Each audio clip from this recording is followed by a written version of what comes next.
అందరికీ నమస్తే. సునంద ఛానల్కు స్వాగతం అండి. ఈరోజు మన వీడియోలో మిరపకాయ బజ్జీలండి చేయండి. వంటరాని వాళ్ళు కూడా చక్కగా చేయొచ్చండి. 3 రకాలైతే చేశానండి. బజ్జీలు, ఆలూ బజ్జీ, లాస్ట్లో మిగిలిన పిండి బుగ్గ్యాల రూపంలో వేశానండి. నచ్చితే మీరు కూడా చూసి ట్రై చేయండి. దానికంటే ముందు నా ఛానల్ని ఎవరైనా కొత్తగా చూస్తున్నట్లయితే సబ్స్క్రైబ్ చేసుకోండి. మీకు నచ్చితే షేర్ చేయండి. మీకు ఏమనిపిస్తే అది కామెంట్ చేయండి. ఇక ప్రాసెస్లోకి వెళ్ళిపోదాం. మనకు కావాల్సిన పదార్థాలు: శనగపిండి 1/4 కేజీ తీసుకున్నానండి. ఇందులో 2 చెంచాలు పుట్నాల పప్పు కలిపానండి టేస్ట్ కోసం. అది నేను ముందే కలిపేశాను, మీరు తర్వాత కలుపుకోండి. తర్వాత ఇంగ్రీడియంట్ మిరపకాయలండి, పచ్చిమిర్చి. ఇవి కొంచెం ఘాటుగా ఉన్నాయి. బజ్జీ మిరపకాయలతో నాకు ఇష్టం ఉండదు, అందుకని నేను ఇవి తీసుకున్నాను. మీరు బజ్జీ మిరపకాయలైనా తీసుకోవచ్చు, నాకైతే ఇవే ఇష్టం. 2 ఆలు బజ్జీ, మిరపకాయ బజ్జీ. 1 స్పూను వాము, 1 స్పూను జీలకర్ర. నేను కొంచెం ఎక్కువ వేస్తానండి వాము, మీరు తగ్గించుకోవచ్చు. కరివేపాకు కూడా నేను సన్నగా తరిగి వేస్తానండి, చాలా బాగుంటాయి. ఇక మనము ప్రాసెస్ స్టార్ట్ చేసుకుందాము. ఇది వంట సోడా అండి. నేను ఈ నీళ్ళలోనే ఉప్పు వేసానండి, మీరు సాల్ట్ అయినా వేసుకోవచ్చు. నాకు కల్లుప్పే ఇష్టం కాబట్టి నేను అలా వేసాను. ఈ నీళ్ళలో ఉప్పు వేసి కరిగించాను. ఇక కలిపేసుకుందాం. ఇలా కొంచెం కొంచెంగా నీళ్ళు పోసుకుంటూ కలుపుకుందాం.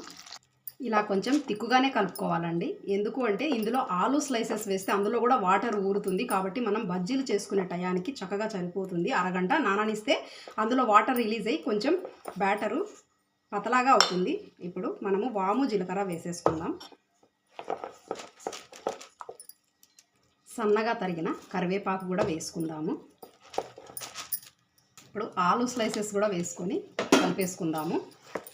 ఇవి నానితే ఒక అరగంట చక్కగా ఇవి తొందరగా ఉడుకుతాయండి నూనెలో. అలాగే వేస్తే కొంచెం గట్టిగా అనిపిస్తుంది నాకు. మీరు డైరెక్ట్గానే వేసుకోవచ్చు, నేనైతే ఇలా చేస్తాను. ఇవి ఒక అరగంట నాననిద్దాం. అరగంట తర్వాత చూసారు కదండి, చక్కగా బజ్జీల బ్యాటర్ మైనే వచ్చింది. ఇప్పుడు వీటిని ప్యాన్ మీద ఆల్రెడీ గోలం పెట్టి ఆయిల్ వేసేసాను. ఇప్పుడు వీటిని బజ్జీల్లాగా వేసేసుకుందాం.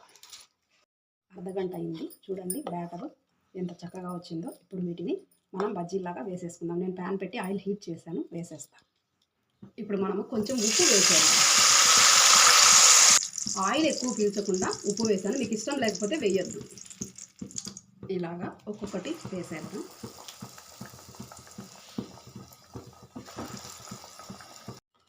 ఇలా మిగిలినవన్నీ కూడా వేసేసుకుందాం.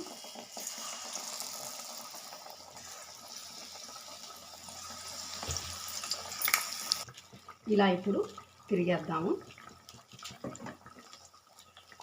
దీంతో అయితే ఈజీగా అయిపోతుందండి, కాబట్టి నేను ఇది తీసుకున్నాను.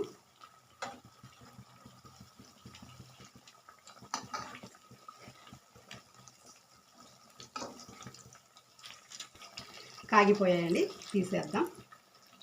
అన్నీ తీసేద్దాం. మళ్ళీ ఇలాగే మిగిలినవి కూడా వేసేసుకుందాం. ఇవి కూడా కాలిపోయాయండి, తీసేసుకుందాం. ఇప్పుడు మనము ఇలా మిరపకాయ బజ్జీలు అయితే వేసుకుందాము. నేనైతే ఇలా గ్లాస్లో ఇలా కాయలు చీల్చి ఇలా దూర్చి వేస్తున్నానండి. మీరు డైరెక్ట్గా అయినా అలాగైనా వేసుకోవచ్చు, నేనైతే ఇలా వేస్తున్నాను.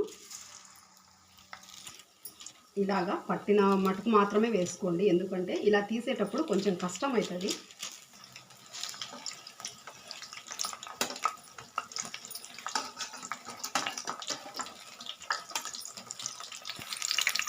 బజ్జీలు, మిరపకాయ బజ్జీలు వేయంగా మిగిలిన వాటిల్లో 2 ఆనియన్స్, 1 పచ్చిమిర్చి కలుపుకొని ఇలా బుగ్గ్యాల రూపంలో కూడా మనం వేసుకోవచ్చండి. నచ్చితే వేసుకోండి, నేనైతే ఇలా వేస్తున్నాను. ఇలా మనము 3 రకాల బజ్జీలు, బుగ్గ్యాలు, ఆలూ బజ్జీ ఇలా చేసుకొని తినేయచ్చండి. నచ్చితే లైక్ చేయండి, షేర్ చేయండి, మీకేమనిపిస్తే అది కామెంట్ చేయండి.